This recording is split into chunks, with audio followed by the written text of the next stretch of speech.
Friends ma'am हौजिकसे अखोइना वारसे मफम मफमदा middle east तौरे दुगा Russia Ukraine जो तौरी को दुगा अखोइना मसदा नाथैरगा लैबा यामनादि इंपोर्टेंट ओइबा अदुगा हौजिक फौदा मियोय लिसिंग लिसिंग सिग्रबा वार अमसु लैरियबा हाइबा वारसे करिनो हरा कांदा सुदान दनि को अद सुदान दा हौजिक यामना कन्ना वार अमा चथरि अदुगा मसिगी चथरिबा वारसे मखोइगी वारसेना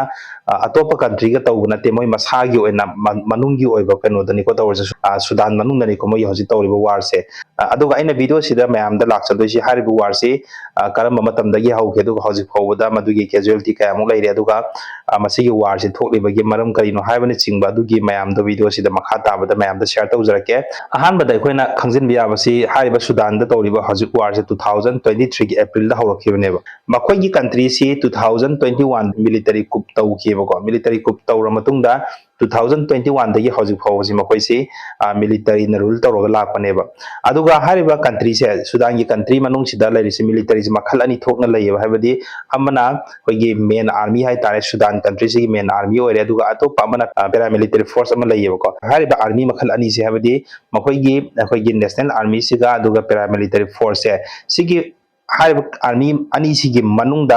मखोइना मिलिटरी कुप से तौरबा मतुंगदा अखोइगी सिविलियन की ओइबा सरकार अमा लांगनबगी प्लान अमा तौखियबा हारिबा प्लान से तौरपगी मतम सिदा हारिबा आर्मी अनि थोइसे थोइबा आर्मी अनि से अम खदम बुनसिनबम दरकार लाएबको हाइदि हजि थोइबा ngasai मोगी नेशनल आर्मी गा दगी पैरामिलिटरी फोर्स तोंगान तोंगान दा लैरिसे अम खदम बुनसिनबम दरकार लाएबा सिगी बुनसिनबगी दमकता मोगी आर्मी सिना मोगी नेशनल आर्मी सिना पैरामिलिटरी फोर्स के चीफ सिदा मखोइ दा हाइर सुमाइन तौन बुनसिनबा तौरसे दुगा अखोइगी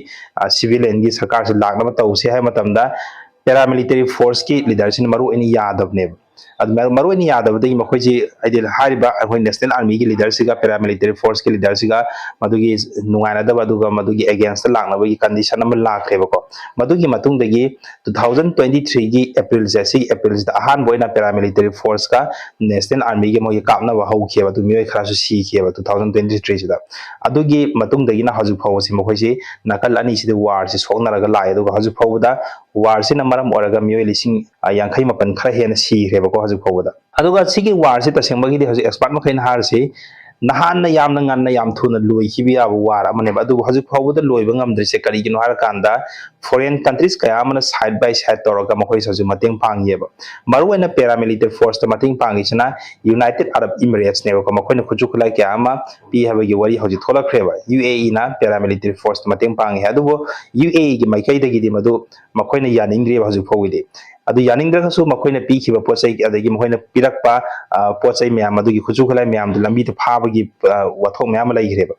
अदुगा अतोपा अमने खोइगी नेशनल आर्मी से सुदान की नेशनल आर्मी सिदा सपोर्ट तौरिसिन मरोइना ईरान अमदी रशिया नेबको अदु ईरान की रशिया गना सपोर्ट तौर कान सही अदु नकन नकन से अमना यूएई ने सपोर्ट तौ है अदुगा अतोपा अमना ईरान की रशिया गना सपोर्ट तौ है अदुगा अनिसिना सही की अवारा पाज लोइन पिसल कांदा मखोइ मनुंग गित लैरिबा अनि हजु खानबगी फिबम ने अदुगा सिगी वार सिना हजु फौबद लैरिसे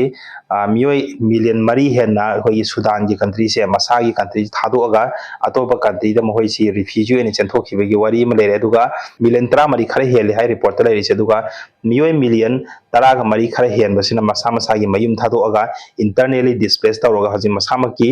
मरमदम सुदान मनुंग से रिफ्यूजी ओइन लैयबा अदुगा मसिदा होई यूनाइटेड नेशन दगी लाख रिपोर्ट मतुंग इनसो हजि लैरिबा कन्फ्लिक्शन मरम ओरकांदा सुदान मनुंगदा होई साबा थक फंगदबा अदुगा चरा सिलगा सीबा अदगी लयंगबा फंगदबदगी अनाबा कया अमसो दुमाइना सीबगी वरी से थोलखरेबा अदुना मसिगी हौजिक तौरिबा सुदान की तौरिबा वार सिना कया अमस इंपैक्ट लाखबा यायनासु पानरि को मरमदि मसि याम थुन लैसिल हौद्रगदि मिडल ईस्ट हौजिक ईरान की यूएसए का तौबदा थोई प्रॉब्लम से मसि चपाना ओरखिबिसि करिगिनो हर कांदा सुदान हरिबा कंट्री सिना लैरि यामना मरु ओइबा रेड सी हेक रेड सी की मपान सिदा लैबा दुगुम कंट्री अमन यमन ग मखोइ थांगनर लैबने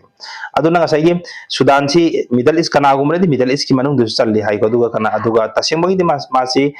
रियलिटी दि कंटिनेंट की ओनेदि अफ्रीका कंटिनेंट की लैबने अदु अफ्रीका कंटिनेंट ओइ तारजु हेक डायरेक्ट मिडल ईस्ट हेक लोइसलपगा रेड सी खतन खाइदो कांदा रेड सी हेक नकंद लैबा दुगुम्बा कंट्री अमने सुदान से अदुना मिडल ईस्ट को सियामना रिलेशन लैबा दुगुम्बा कंट्री से ओइ बाय तारे अदुना हौजिक तौरबु वार सिदसु ngasai मिडल ईस्ट की कंट्री ईरान का संगसिनदना यूएई का संगसिल तौरिसे सिनानि को नकन नकन द सपोर्ट तौनर कांदा लाइसे अदगी अखोना अखोई ह्यूमन राइट्स की कांगबु मना हान एलिगेशन तौखिबा खरा लै हाबदि अखोई की पैरामिलिटरी फोर्स है हारिबा फोर्स कांगबु सिना अंगांग कया अमा सही सुरि अंगांग कया अमा मखोइ नोंगै पिसिलगा मखोइ माइकै द पुसिलगा अदुमाइना लांथेंगा बसदि यावले हाबगी ꯇꯧꯔꯨꯕꯒꯤ ꯃꯈꯣꯏꯗ ꯃꯔꯥꯟ ꯁꯤꯕꯁꯨ ꯂꯩꯌꯦꯕ ꯑꯗꯨꯒ ꯃꯁꯤꯗ ꯑꯌꯥꯝꯕꯅ ꯃꯌꯥꯝꯅ ꯉꯥꯡꯅꯔꯤꯁꯤꯅ ꯂꯩꯔꯤꯕ ꯀꯟꯗꯤꯁꯟꯁꯤꯗ ꯂꯥꯟꯕꯁꯤ ꯄꯦꯔꯥꯃꯤꯂꯤꯇꯔꯤ ꯐꯣꯔꯁꯅ ꯂꯥꯜꯂꯦ ꯍꯥꯏꯕꯅꯤ ꯃꯔꯝꯗꯤ ꯉꯁꯥꯏ ꯁꯤꯚꯤꯂꯤꯌꯟꯒꯤ ꯁꯔꯀꯥꯔꯁꯤ ꯂꯥꯛꯅꯕ ꯍꯣꯠꯅꯕ ꯃꯇꯝꯗ ꯑꯅꯤꯃꯛ ꯑꯣꯏꯗꯕ ꯌꯥꯗ꯭ꯔꯦ ꯑꯅꯤꯃꯛꯁꯤ ꯋꯥꯟ ꯑꯣꯏꯅ ꯄꯨꯟꯁꯤꯜꯂꯛꯀꯗꯣꯏꯅꯦꯕ ꯄꯨꯟꯁꯤꯜꯂꯛꯀꯗꯧꯕ ꯄꯣꯠꯁꯤꯗ ꯅꯦꯁꯅꯦꯜ ꯑꯥꯔꯃꯤꯁꯤꯗ ꯂꯩꯐꯝ ꯊꯣꯛꯑꯦ ꯅꯠꯇ꯭ꯔꯒ ꯑꯩꯈꯣꯏ ꯏꯟꯗꯤꯌꯥꯒꯤꯁꯨ ꯏꯟꯗꯤꯌꯥꯟ ꯑꯥꯔꯃꯤꯅ ꯂꯩꯔꯤꯗꯅ ꯑꯗꯣ ꯑꯩꯈꯣꯏ ꯏꯟꯗꯤꯌꯥꯒꯤꯁꯨ ꯍꯣꯏ ꯄꯦꯔꯥꯃꯤꯂꯤꯇꯔꯤ ꯐꯣꯔꯁ ꯂꯩꯕ ꯑꯗꯨꯏꯁꯨ ꯍꯧꯖꯤꯛꯀꯤ ꯂꯩꯔꯤꯕ ꯄꯦꯔꯥꯃꯤꯂꯤꯇꯔꯤ ꯐꯣꯔꯁ ꯑꯩꯈꯣꯏ ꯏꯟꯗꯤꯌꯥꯒꯤ ꯁꯨꯃꯥꯏꯅ ꯁꯇ꯭ꯔꯛꯆꯔꯗꯨ ꯑꯣꯏꯗꯦꯕ ꯃꯈꯣꯏꯒꯤꯁꯤꯅ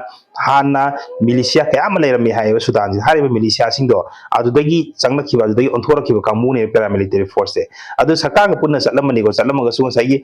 ꯋꯥꯟ ꯑꯥꯔꯃꯤ ꯈꯛꯇꯪ ꯑꯣꯏꯔꯛꯀꯗꯧꯔꯦ ꯍꯥꯏ ꯇꯥꯔꯗꯤ ꯄꯦꯔꯥꯃꯤꯂꯤꯇꯔꯤ ꯐꯣꯔꯁꯁꯤ ꯃꯈꯣꯏꯁꯤ ꯅꯦꯁꯅꯦꯜ ꯑꯥꯔꯃꯤꯗ ꯆꯪꯁꯤꯜꯂꯛꯄ ꯗꯔꯀꯥꯔ ꯑꯣꯏꯕ ꯍꯥꯏꯔꯤꯕ ꯄꯣꯠꯁꯤ ꯅꯦꯁꯅꯦꯜ ꯑꯥꯔꯃꯤꯗ ꯆꯪꯁꯤꯟꯕꯒꯤ ꯄꯣꯠꯁꯤꯗ ꯄꯦꯔꯥꯃꯤꯂꯤꯇꯔꯤ ꯐꯣꯔꯁꯁꯤꯅ ꯌꯥꯗꯕꯅꯦꯕ ꯑꯗꯨꯅ ꯍꯧꯖꯤꯛ ꯂꯩꯔꯤꯕ ꯁꯨꯗꯥꯟꯒꯤ ꯂꯩꯔꯤꯕ ꯀꯟꯗꯤꯁꯟꯁꯤꯗ ꯌꯥꯝ ꯊꯤꯅ ꯍꯧꯖꯤꯛ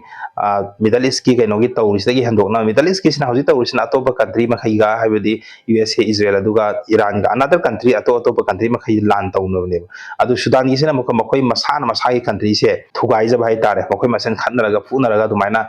ꯊꯨꯒꯥꯏꯖꯕ ꯃꯈꯣꯏ ꯃꯁꯦꯟꯗ ꯂꯣꯏꯁꯤꯟꯅꯕꯒꯤ ꯐꯤꯕꯝꯗꯅꯦꯕ ꯁꯨꯗꯥꯟꯗ ꯍꯧꯖꯤꯛ ꯂꯩꯔꯤꯁꯦ ꯑꯗꯨꯅ ꯌꯥꯝ ꯊꯤꯅ ꯑꯋꯥ ꯑꯅꯥ ꯅꯪꯕꯒꯤ ꯋꯥꯔꯤ ꯀꯌꯥ ꯑꯃ ꯂꯥꯛꯈ꯭ꯔꯦ ꯑꯗꯨꯒ ꯅꯨꯡꯇꯤꯒꯤ ꯃꯤ ꯀꯌꯥ ꯑꯃ ꯁꯤꯕꯒꯤ ꯋꯥꯔꯤꯁꯨ ꯂꯩꯀꯣ ꯁꯨꯗꯥꯟ ꯃꯅꯨꯡꯁꯤꯗ ꯑꯗꯨꯒ ꯁꯨꯗꯥꯟꯁꯤ ꯃꯔꯨꯑꯣꯏꯅ ꯃꯈꯣꯏꯒꯤ ꯂꯩꯔꯤꯕ ꯀꯝꯃꯨꯅꯤꯇꯤꯁꯤ ꯃꯨꯁꯂꯤꯝꯅ ꯑꯌꯥꯝꯕꯅꯤꯀꯣ ꯃꯦꯖꯣꯔꯤꯇꯤ ꯃꯨꯁꯂꯤꯝ ꯀꯝꯃꯨꯅꯤꯇꯤꯅꯤ ꯑꯗꯨꯒ ꯑꯇꯣꯞꯄ